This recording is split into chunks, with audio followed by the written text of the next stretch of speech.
देखिए आज काफी सारी बड़ी बड़ी खबर आ चुकी है पैन इंडिया फिल्मों की ओर से, जहां हम सबसे पहले शुरुआत करेंगे अल्लू अर्जुन के पुष्पा 2 से ही। भाई क्या ही बवाल ग्लिम्स भेजे हैं सुकुमार सर ने। हमें लगा था पहले पुष्पा 2 भी KGF 2 जैसा ही होगा, इसमें भी अल्लू अर्जुन रूल करेंगे अपने साम्राज्य पर शुरुआत से ही। लेकिन ना भाई, एक झटके में एक ग्लिम्स से सुकुमार सर ने सब कुछ पलट दिए। जैसे कि उन्होंने लिखा है हंट बिफोर द रूल, यानी कि भैया पुष्पा भाऊ पहले अपने सारे दुश्मनों को खत्म करेंगे, जिसमें से एक बड़ा दुश्मन को जानते हैं हम, इंस्पेक्टर भनावर सिंह। लगता है भाई इन्होंने अपनी बेइज्जती का बदला अल्लू अर्जुन से ले लिया है, पूरा इंटरेस्ट सहित। और भाई लग रहा है इन्हीं का हाथ है पुष्पा को जेल भेजने में। लेकिन कोई नहीं, हमारे पुष्पा भाऊ भी जेल से फरार हो चुके हैं। अब इसका मतलब भनावर सिंह का मरना तय है। अब वैसे आपको बता दूं, अभी पुष्पा 2 का सिर्फ 40-50% पोर्शन का शूटिंग ही कर पाए हैं सुकुमार सर, यानी कि फिल्म के इंटरवल के पहले पुष्पा भाऊ वर्सेस भनावर सिंह की लड़ाई चलने वाली है। मगर फिर उसके बाद भनावर सिंह को निपटाने के बाद अल्लू अर्जुन चले जाएंगे रूल करने अपने साम्राज्य पर। पता नहीं भाई इनका साम्राज्य कैसा होगा पुष्पा 2 में। बाकी दोस्तों अभी तो ये केवल एक ग्लिम्स था, असली भौकाल टीजर तो 7 अप्रैल के शाम 4:05 पर आएगा अल्लू अर्जुन के जन्मदिन पर, वो भी पूरे 3 मिनट का एक्शन टीजर। सो इंतजार करते हैं उसी कब हम। भाई अगली खबर आ रही है जूनियर NTR सर से। आपको पता ही होगा कल यश राज ने ऋतिक रोशन वाली वार 2 का अनाउंसमेंट किया था और आज यश राज ने घोषणा कर दिया भैया अगली वार 2 में NTR भी होंगे। हाँ भाई अपने NTR सर शामिल हो चुके हैं इस स्पाई यूनिवर्स में, वो भी ऋतिक रोशन के साथ। वैसे आप जान लीजिए किसी साउथ के सुपरस्टार की एंट्री स्पाई यूनिवर्स में कंपलसरी हो गई थी अब, क्योंकि आपने हाल ही में शाहरुख खान के पठान के एग्जाम्पल देखा ही होगा। फिल्म ने कमाया 1000 करोड़, लेकिन उस 1000 करोड़ में से साउथ ऑडियंस से मुश्किल से 20 करोड़ भी नहीं आया था। पूरा कलेक्शन हिंदी और ओवरसीज का था केवल। लेकिन भाई अब वार 2 का कलेक्शन है पक्का साउथ स्टेट से भी कम से कम 400 करोड़ का कंट्रीब्यूशन होगा ही, वो भी NTR के कारण। यानी कि भैया अगली यश राज की वार 2 का बॉक्स ऑफिस कलेक्शन 2000 करोड़ के पार जाने वाली है। बाकी अब देखना ये होगा वार 2 में होता क्या है, NTR वर्सेस ऋतिक रोशन या फिर दोनों ही कोई एक मिशन साथ में एक्शन के साथ कंप्लीट करेंगे। मगर ये तो कंफर्म है NTR सर विलेन बनने के लिए वार 2 में नहीं गए होंगे, पक्का उनका भी रॉ एजेंट वाला कैरेक्टर होगा। वेल देखते हैं कब यान मुखर्जी शूट चालू करते हैं इस वार 2 स्पाई एक्शन फिल्म का। देखिए अगले न्यूज प्रभास सर की आदि पुरुष से आ गई है और वो न्यूज सच में बुरी है। हाल ही में प्रभास सर के ऊपर एक बड़ा खतरा आ चुका है। फिर से आदि पुरुष पर कोई एक मुंबई के पुरोहित जी ने केस कर दिया, वो भी बड़े स्केल पर।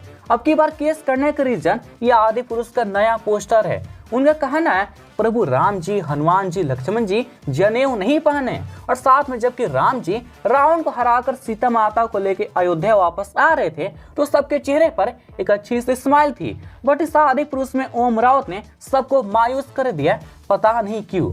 और ऊपर से एक और ये भी रीजन दिया गया, भैया इस पोस्टर में हनुमान जी लग ही नहीं रहे, वो प्रभु राम जी को श्रद्धा से प्रणाम कर रहे हैं। ऐसा प्रतीत हो रहा है वो बस फोटो खिंचवाने के लिए नीचे बैठ गए सीरियस मूड में, जबकि ओरिजिनल रामायण में ये सीन कुछ इस प्रकार का दिखता है। यानी कि भाई फिर से आदि पुरुष के पोस्टर ने लोगों को धार्मिक हट कर दिया। अब देखते हैं ये केस कोर्ट कचहरी में कितना दिन तक चलता है। भाई मुझे नहीं समझ में आता है आखिर ओम राउत करना क्या चाहते हैं। छोटी से छोटी कॉमन बात को भी वो ध्यान नहीं दे रहे हैं, हर बार एक ही गलती। भाई पहले ही आपको बोला गया थोड़ा सबके चेहरे पर स्माइल तो कर दिया करो, हर बार गुस्सा वाला पोस्टर बना देते हैं, जबकि असल में प्रभु राम जी का चरित्र ऐसा था ही नहीं। वो स्थिर व्यक्ति थे, उनको गुस्सा जल्दी नहीं आता था। देखिए अगली अपडेट आ रही है राजा मौली की RRR फिल्म से। भाई इस फिल्म ने तबाही मचा दिया जापान के बॉक्स ऑफिस पर। पिछले महीने RRR ने जापान में 50 करोड़ का कलेक्शन कंप्लीट किया था और इस महीने जापान में फिल्म की कमाई 80 करोड़ के ऊपर जा चुका है। और ये फिल्म अभी भी जापान के 240 शहर में पूरे 1200 स्क्रीन पर अच्छे से चल रही है। वैसे आपको बता दो जल्दी कोई इंडियन फिल्म की कमाई जापान में उतना होती नहीं है। उनकी बाहुबली 2 जैसी फिल्म का भी सिर्फ 18 करोड़ कलेक्शन हो पाया था, वो भी 100 दिन में। लेकिन ये राजा मौली की RRR फिल्म मेगा हिट हो रही है वहाँ। जल्दी कुछ ही दिनों में 100 करोड़ का आंकड़ा भी टच कर ही देंगे राजा मौली जापान के बॉक्स ऑफिस पर। देखते हैं भाई ये फिल्म दुनिया के थिएटर में और कितने साल चलती है। भाई जापान में एक और फिल्म जा रही रिलीज होने के लिए, वो भी रामचरण सर का ही।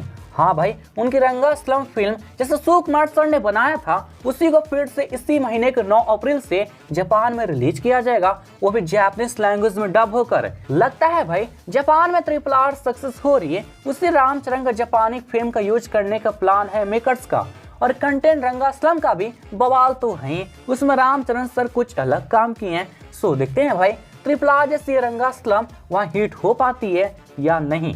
भाई पता नहीं अभी अखिल अकेनेनी के एजेंट के अंदर चल क्या रहा है। कुछ ही दिन पहले न्यूज आई थी कि भैया डायरेक्टर और अखिल साहब के बीच में आपस में झड़प हो गई है रिलीज डेट को लेकर। लेकिन आज न्यूज आ रही है कि अभी भी एजेंट का काफी सारा पोर्शन बचा हुआ है शूटिंग के लिए, जिसमें से एक अभी गाना बचा है और दूसरा साथ में कुछ सीन का भी शूटिंग करना है डायरेक्टर सुरेंद्र रेड्डी को। और जबकि फिल्म का रिलीज डेट बस 20 दिन ही रह गया, और वैसे भी सेंसर बोर्ड के पास फिल्म 10-15 दिन पहले ही चली जाती है चेक होने के लिए, और ये एजेंट वाले अभी शूटिंग नहीं कर रहे हैं फिल्म की। यानी कि भाई ज्यादा चांस से फिर से ये एजेंट फिल्म पोस्टपोन्ड होगा ही, वो भी 7वां बार। लगता है भाई इन लोगों ने फिर से बस फिल्म का हाइप बढ़ाने के लिए फेक रिलीज डेट का अनाउंसमेंट किया था।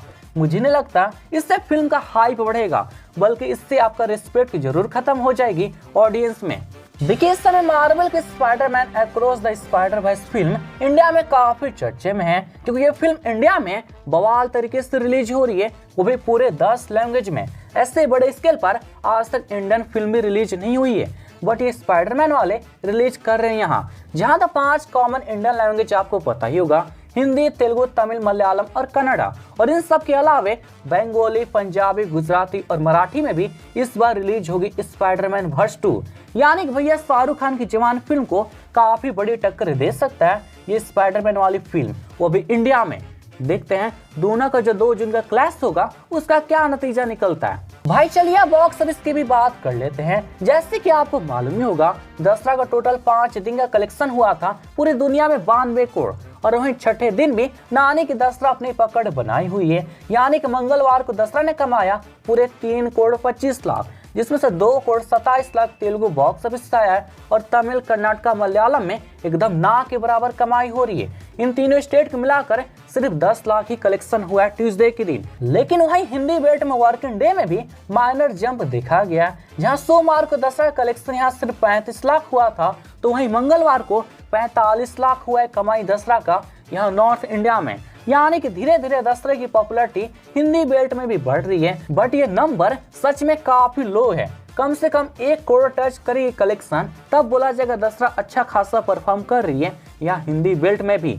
देखिए दसरा के बाद अब भोला का भी कमाई जान लेते हैं। जहाँ तो भाई पहले आपको बता दूं, भोला का पूरे 5 दिन का कलेक्शन कल 48 करोड़ 65 लाख हुआ था इंडिया में, और आज भी भोला ने काफी अच्छा खासा कलेक्शन कर लिया। जहां मंडे को 4 करोड़ 30 लाख हुआ था कमाई, तो वहीं ट्यूसडे को 4 करोड़ 80 लाख हुआ है। और इसी के साथ भोला का total box office collection 53 crore तक पहुंच चुका है, और वर्सेस मिलाकर तब भोला का कमाई 72 करोड़ 45 लाख तक हो गई है। और जबकि फिल्म बनी है 100 करोड़ में, यानी जल्दी अगले सप्ताह तक आसानी से भोला का बजट रिकवरी कर लेंगे अजय देवगन और टी सीरीज। बाकी दोस्तों आज के इस फिल्मी मैनिया इस एपिसोड में बस इतना ही। मिलते हैं आपसे अगले वीडियो में, तब तक आप ऐसी और अपडेट के लिए इस चैनल को सब्सक्राइब कर बेल आइकन दबा दीजिएगा। तब तक आप सभी को अलविदा।